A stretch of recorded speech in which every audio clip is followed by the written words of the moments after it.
may not be doing interviews, but the vice president is busy. Today, she'll join Biden on the campaign trail for that event in Maryland. We expect her to reveal specifics of her economic plan soon. Details have been vague so far. One thing she has shared is her support for no tax on tips. And it is my promise to everyone here, when I am president, we will continue our fight for working families of America.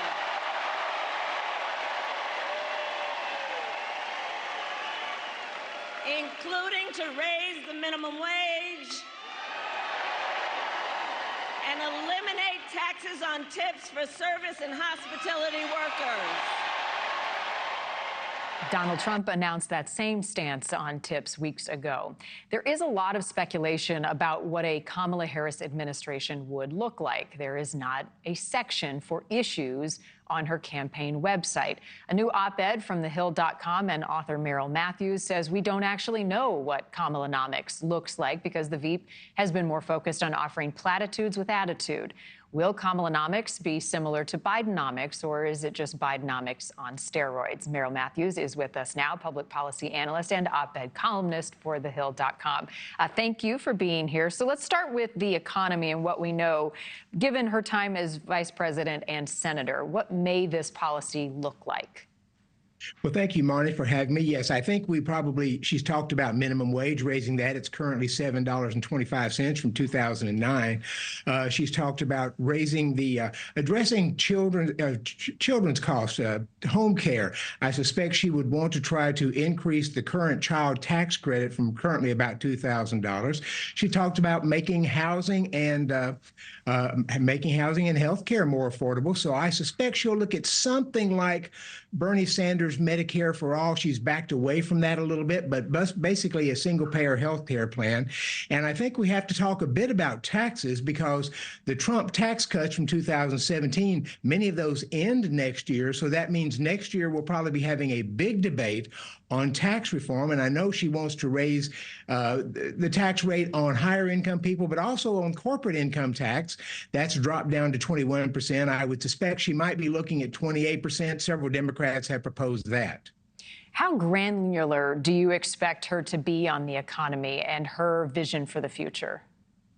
Oh, I suspect it to be very, very simple and not very revealing. She's doing well being somewhat ambiguous with things.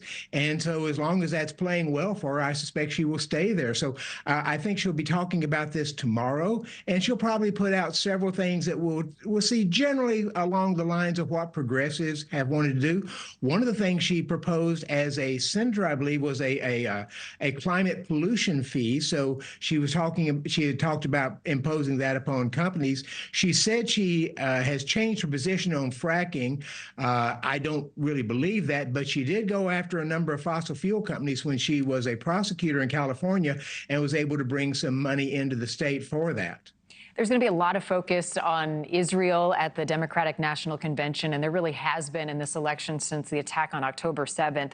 On Israel, Harris has said, I've said it many times, but it bears repeating, Israel has a right to defend itself, and how it does matters. I also expressed with the Prime Minister my serious concern about the scale of human suffering in Gaza, including the death of far too many innocent civilians.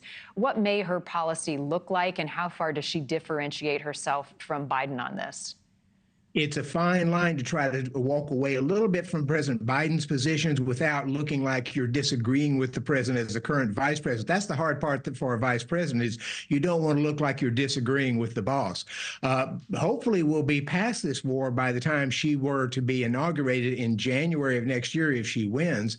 But I suspect she would be putting more strings attached on any funding to Israel to try to make sure that she's addressing both the left, the progressive wing of the party, but being able to say that she still supports Israel. So I would expect more strings attached. Thank you for watching. Go to NewsNationNow.com to find NewsNation on your television provider. And don't forget to click the red subscribe button below to get more of NewsNation's fact-driven, unbiased coverage.